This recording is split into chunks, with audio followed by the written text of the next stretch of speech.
Hey guys, how you doing? This is Manga, etc. and I'm here today to bring the review for One Piece Manga Chapter 1127. So it's not essentially confirmed, but heavily implied that wherever they are right now, it is Elbaf. And it just really becomes a question of, okay, cool, like they were sailing along with the giant ship. If it is Elbaf, how has the Sunny go, which had Monster Trio, Nami and Usopp, go ahead forward and get to Elbaf before the rest of the cast, the rest of the crew.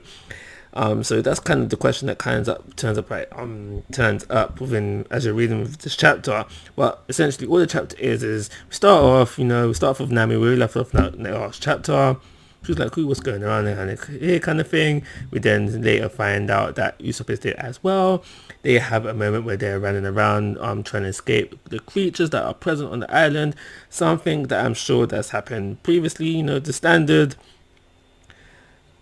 Usopp and Nami dynamic going on there. You have both being afraid, both wanting to run away, but you have Nami on the other side who sees Usopp as the man in the scenario, so he should like essentially man up and protect Nami, but he's not able to live up to the task. And you have Nami just trying to use Usopp to get herself out of the sticky situation.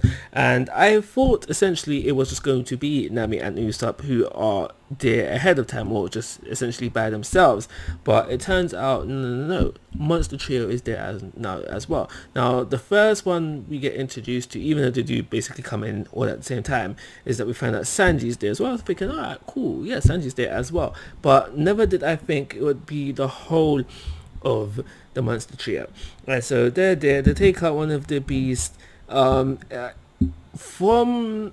the wording of certain things that were said of by Nami, it seems like the way it's kind of portrayed, the way the chapter was portrayed, is that Sanji, Zoro, and Luffy, they've been more awake longer than Nami and Usopp. For example, let's say, for argument's sake, Luffy, Sanji, and Zoro woke up a day before Nami and Usopp did. At least that's what kind of feels like.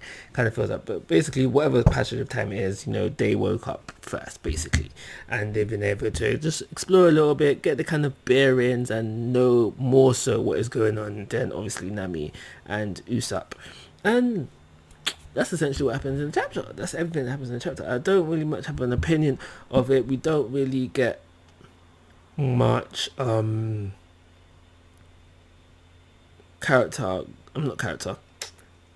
growth within this chapter. There is that bit in the very beginning where we see the giants, and stuff is going on within Elbaf right now. Obviously that's going to lead to the conflict, or it should lead to the conflict, which is going to be like conflict for the arc. But yeah, essentially nothing much going on, but it was a somewhat enjoyable read, and I don't really feel that it deserves anything lower than a 3-star rating. So like always guys, I'm asking for your thoughts and opinions. If you haven't already, please go to my YouTube channel, but most importantly, take care, have a nice day.